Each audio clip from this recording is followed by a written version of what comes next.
The plea across the stars. The galaxy was not at peace. For many years, different alien species lived together, but there were always small fights. Most species believed that if they stayed together in the Galactic Council, they could protect each other. But this time, the danger was too big for anyone to handle alone. It began when a dark fleet appeared at the edge of the stars. No one knew where it came from. The ships were black and silent, moving like shadows, leaving only destruction behind.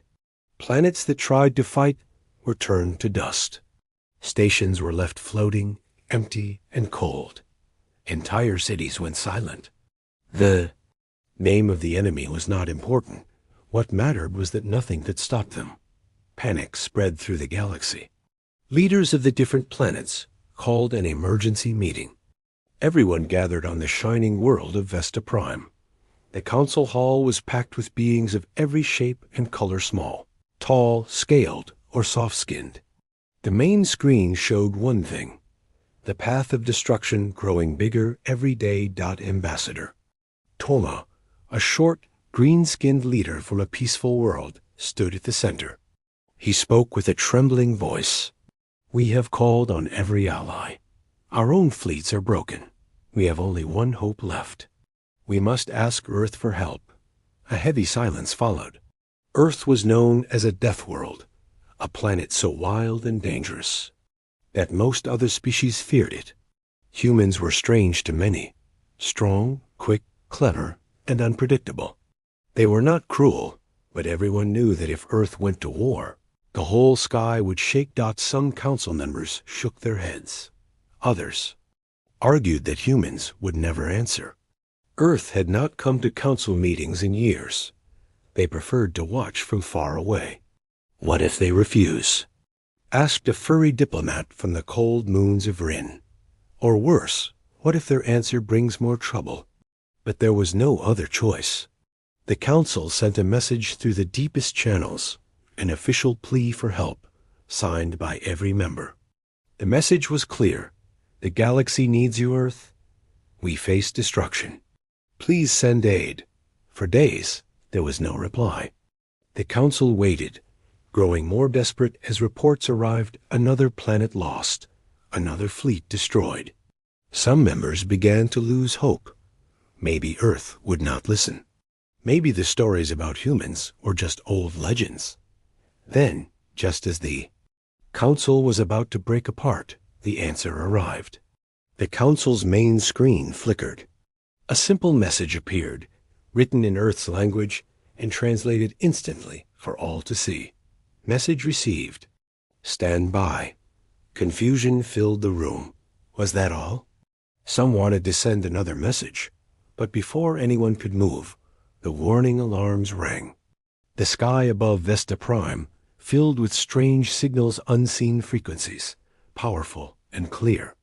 One by one, massive ships emerged from the darkness of space. They were shaped like nothing the council had seen, sharp, armored, glowing with blue energy. The ships moved in silence, but every scanner showed their power. Earth's war fleet had arrived. The biggest ship led the way. Its hull was marked with simple letters: humanity's resolve. All other ships followed in a perfect line, moving with careful control. There were no greetings, no banners, no music. Only the silent shadow of steel and energy, blocking out the stars. Ambassador Toma stared at the screen. They came, he whispered. The council watched as the fleet stopped above Vesta Prime. There was no attack, but the message was clear. Earth had heard the plea, and Earth did not come with empty hands. They brought power. Suddenly, the main screen changed again. A human appeared, a captain, face calm and eyes serious. His words echoed through the hall, translated for every ear. We have received your call. Stand by. Do not interfere. Humanity will handle this. With that, the screen went dark. The galaxy waited, holding its breath. No one knew what would happen next. But one thing was certain: the balance of power had shifted. The hope of many Worlds rested now on Earth's war fleet, and everyone wondered, would humanity save them? Or would their arrival bring even greater ruin? The edge of ruin, the human fleet stayed in orbit above Vesta Prime, silent and still. Their ships blocked the view of the stars, casting long shadows across the council hall. Some council members wanted to send greetings, but others warned them not to disturb the humans. Stories from old times told of humans who fought best when left alone. Each day, new reports came in from the outer worlds. The enemy fleet kept moving closer, leaving destruction in its path. More planets fell. More allies begged for help. The council felt the weight of hopelessness grow heavier. In a small meeting room, Ambassador Toma and a few leaders watched as the human fleet slowly moved into formation. Their technology was far ahead of anything the council had seen. The ships used energy fields, moved in perfect sync, and never showed signs of fear. Human designs were simple, but strong. No gold or jewels, just hard metal and blue lights. "We have sent them our enemy's location," said the tall, thin speaker from the desert world of Lin. "Now we wait." Toma wondered what would happen if the humans failed. What if Earth's help brought only more destruction? He looked at his own planet's flag, hoping he had made the right choice. Suddenly, the council's main screen showed a new signal. A map of the galaxy appeared, with red lines tracing the enemy's path. The humans had taken over all communication. Their plan was clear and direct. The human captain's face appeared again. His eyes were sharp, his words cold and calm. "All council members, evacuate the threatened systems. Stay out of the war zone. This is your only warning. Humanity will engage." The message left no space for debate.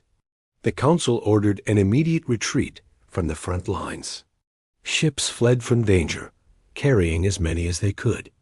In the chaos, families were separated, leaders left behind, and old rivals helped each other just to survive. From orbit, the humans watched. Their war fleet did not move to help the fleeing ships or to comfort anyone. They waited for their moment. Hours later, the enemy fleet entered the system of Nara, a trading hub filled with innocent lives. The council's own defenders were already running. The aliens had always moved slow, enjoying the fear they caused.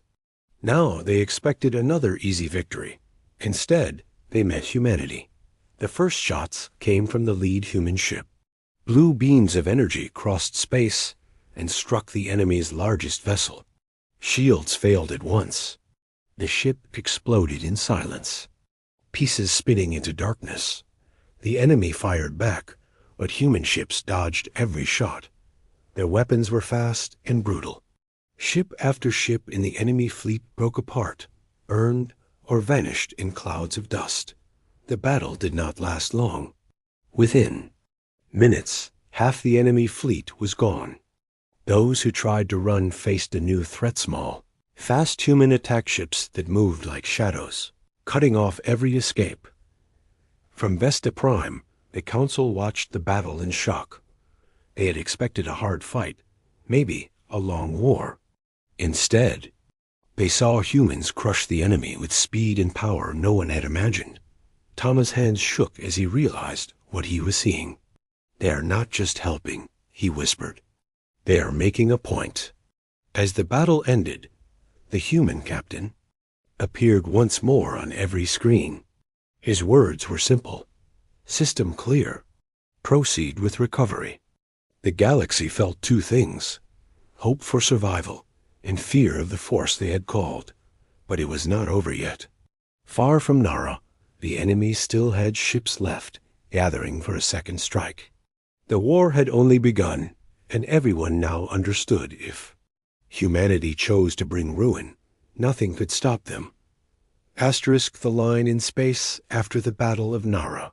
The galaxy could finally see the true power of Earth's war fleet. News spread quickly to every world. The enemy had not just been stopped, they had been destroyed.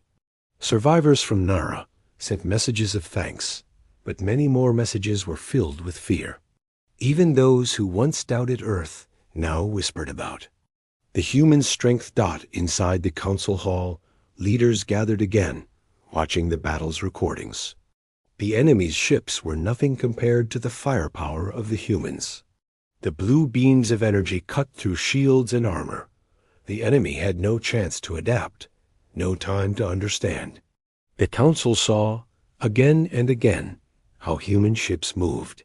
Together, protecting one another as if sharing a single mind.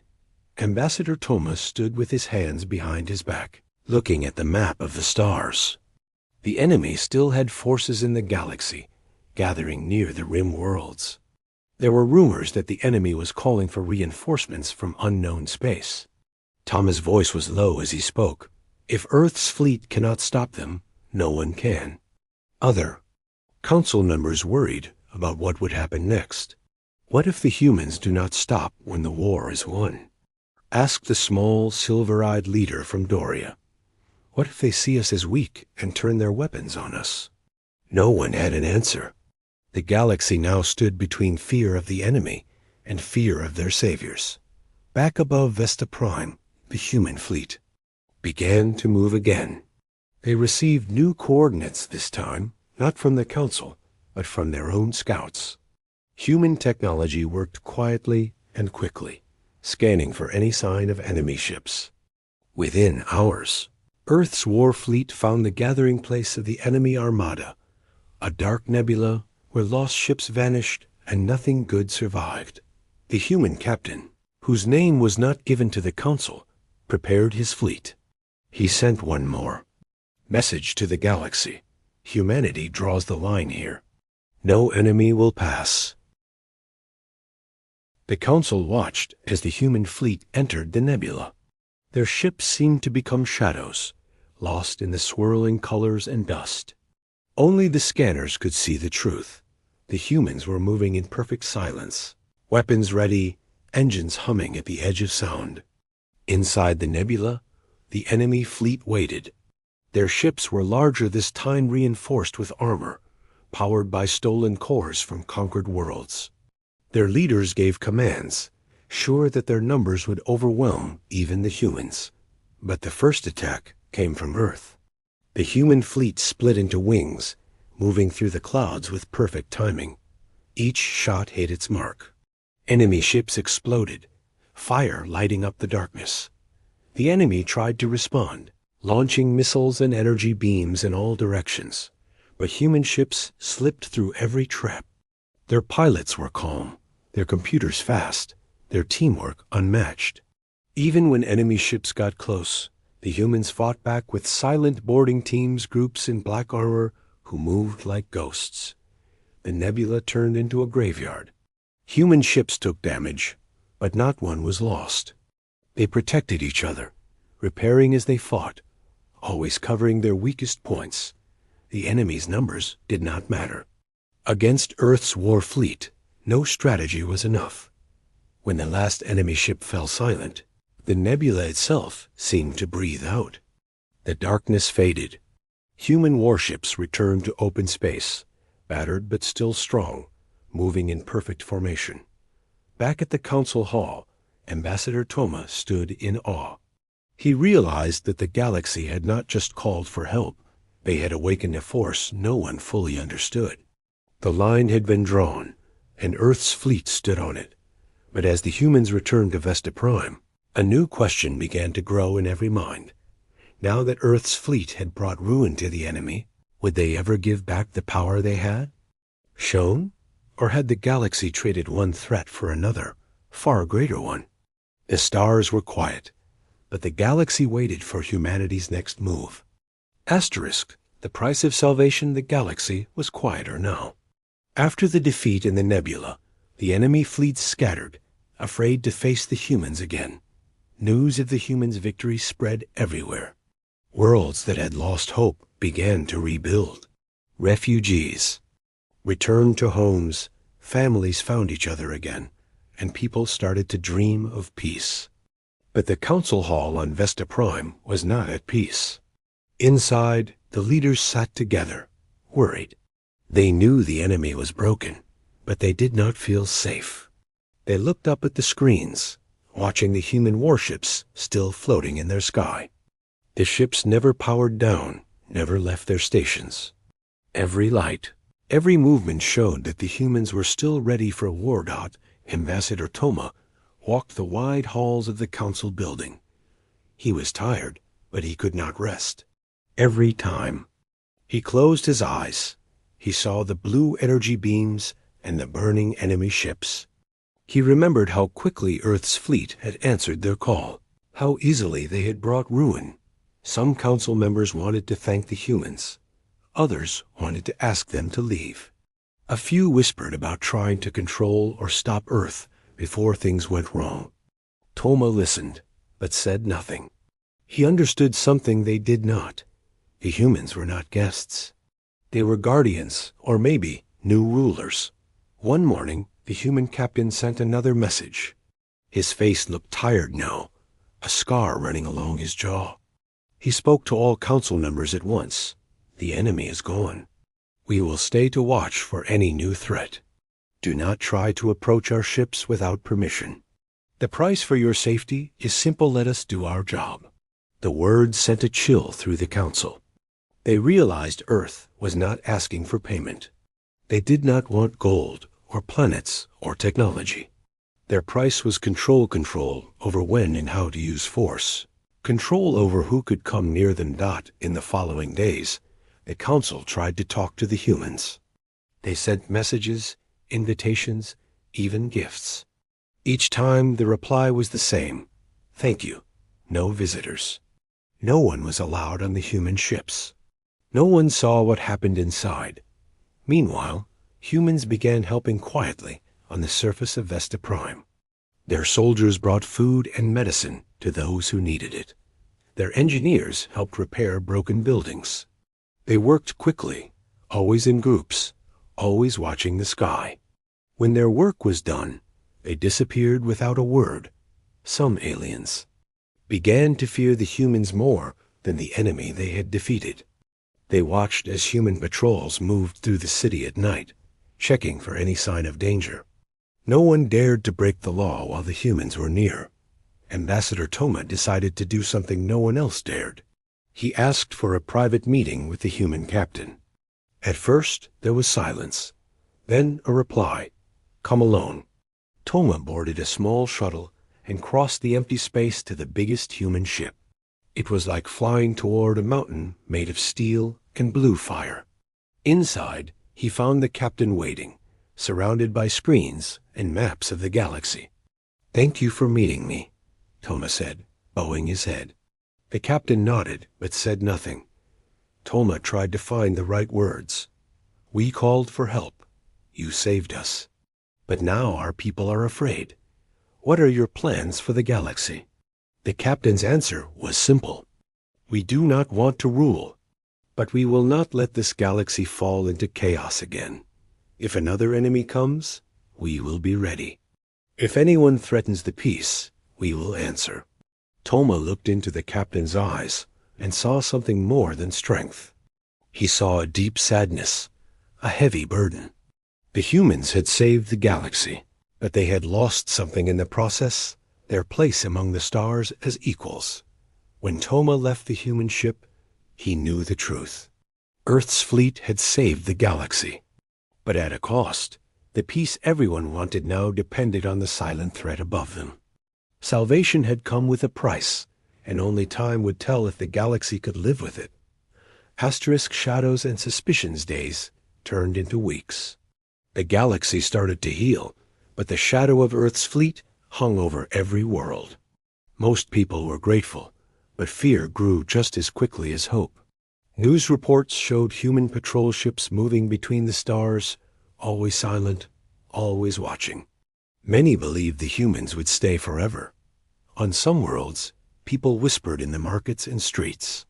The humans saved us, but what do they really want? Are we safer now, or are we just living in a bigger cage? Even the council chambers were filled with arguments. Some said the humans were keeping everyone safe, while others warned that it was not safety, It was controlled that Ambassador Toma listened to these fears. But he also saw things the others did not. He watched as human engineers helped rebuild ruined cities. He saw their doctors heal the wounded, and their soldiers share food with alien children. There was no cruelty, no sign that the humans wanted to rule, only a strict need for order and peace. But trouble began to grow in places where the humans could not see. Old enemies met in secret, talking about how to push Earth's fleet away. Small groups started to form, a mix of aliens who feared humans and some who were jealous of their power. They sent hidden messages, searching for weakness in the human patrols. One night on Vesta Prime, a group tried to sneak past the human lines to steal technology from one of the warships. They believed if they could learn Earth's secrets, they could defend themselves, or maybe force the humans to leave. The group was made up of desperate people, scientists, soldiers, and even a council member. They moved carefully through the dark, using old codes and hidden tunnels. When they reached the warship's edge, they found guards waiting.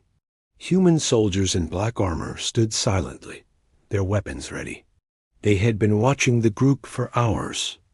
The leader of the group, a thin scientist named Drell, tried to talk his way out. "We only want to learn, to protect ourselves." The human guard shook his head. "You do not need to be afraid of us, but you cannot have what is not yours. Go home. Tell your council that Earth is not the enemy." The group left, frightened by how easily they were caught. Drell realized that the humans knew everything that happened on the planet. Their technology was not just powerful, it was everywhere. Word spread quickly. After that night, fewer people tried to challenge the humans directly. Instead, the suspicion and fear turned into quiet resistance. Some worlds began to close their ports to human aid teams. Others stopped sending messages to the fleet. Small protests appeared in city squares, with signs and voices raised against Earth's iron sky. But at the same time, disasters struck: fires, storms, and food shortages. Each time, the first to arrive were the humans, bringing help, order, and hope. Some worlds saw them as angels, others as uninvited guardians. Ambassador Toma felt the galaxy's tension rise with every day. He knew the humans wanted peace, but he also knew they would not leave until they were sure the galaxy could survive on its own. In a secret meeting with the council, Toma spoke carefully. "We called for help." The humans answered, "If we want to be free again, we must learn to stand together, not apart. We must build our own strength, not to fight Earth, but to show we are ready to shape our own future." The council listened. Some agreed, others still doubted. But for the first time, hope was mixed with determination, not just fear. Above, the human fleet continued its silent watch, guarding the stars, waiting for the day the galaxy could prove itself worthy of true freedom once again. The test of unity months passed, and the galaxy slowly changed under Earth's watchful eyes. Some worlds grew stronger with the help of human engineers, scientists, and teachers. Crops flourished where nothing grew before, cities rose from ashes, and diseases disappeared.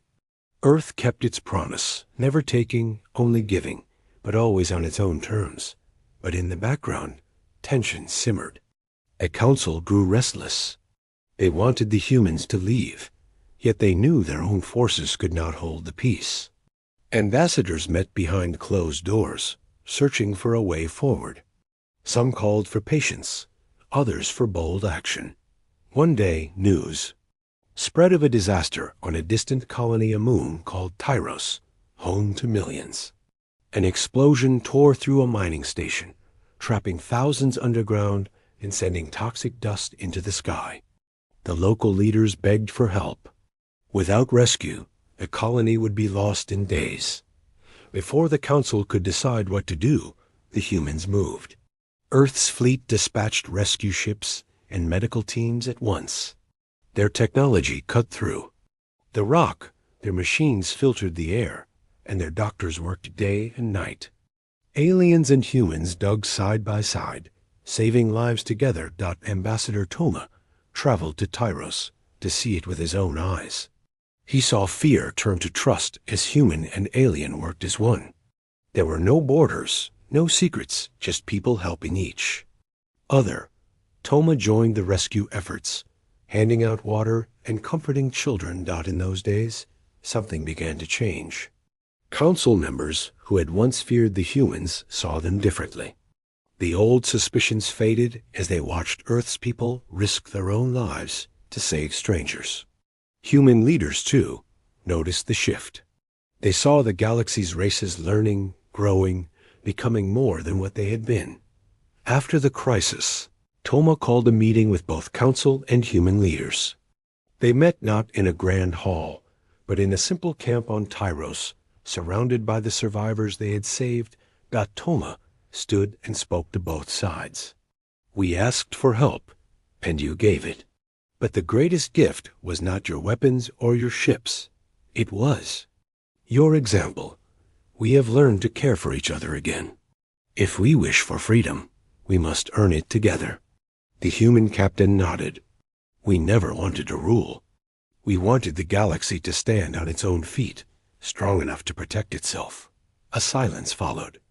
Then, one by one, council members agreed. It was time for the galaxy to try. Earth's fleet pulled back from some worlds, leaving defense to the new United Council Force, a group made of every species, trained by humans, but led by their own. Human advisors stayed to help, but did not give orders. On Tyros, a monument was built not for Earth's fleet, but for everyone who worked together, human and alien side by side. Across the stars, news spread of this new unity. Old enemies began to speak with each other. Shared training, science, and hope replaced suspicion and fear. But still, Earth's warships watched from afar, silent and patient. They would not abandon the galaxy they had saved. Not yet. Ambassador Toma watched the human ships in the sky and smiled. The galaxy had faced ruin and survived. Now it faced a new test, to build a peace that would last together. The departure of Earth's main warships wasn't met with celebration, but with a deep silence. Across the stars, billions watched the ships vanish into jump space. They had not come to conquer. They had come because someone asked. And now they were gone, leaving behind a galaxy forever changed. But Earth didn't disappear completely. Out on the rim, in the shadow of forgotten systems, a small human outpost remained. It was not a base of war, but of peace. A command center for emergency response. A hub of learning, shared science, and quiet readiness. The humans called it Horizon Point. At Horizon Point, humans worked side by side with aliens, sharing ideas, stories, cultures. Pilots who once feared one another now trained together. Scientists combined technologies from across the stars. Children played in gravity gardens where no world ruled over another. It was a new kind of future, one born not of fear, but trust. Ambassador Toma visited Horizon Point one last time before retiring. His eyes had grown older, but his spirit was strong. As he walked the halls and saw human and alien side by side, he smiled. It reminded him of how far they had all come. A young alien child ran up to him, holding a toy starship. Is it true? She asked. That humans once saved the galaxy? Toma knelt down and looked her in the eyes. Yes, he said softly. They did. But more important, they showed us how to save each other. In the sky above Horizon Point, a single human battleship hung silent, not watching, not threatening, just present. A reminder of the promise made long ago that Earth would not rule the stars, but it would never again let them fall alone. And far beyond the rim, deep in unexplored space, Earth's fleets trained quietly, waiting for the day when their strength might be needed again. But now they hoped that day would never come, because The galaxy, once fractured and broken, now stood united. And though the humans had brought ruin to the enemy, they had also brought something stronger: hope.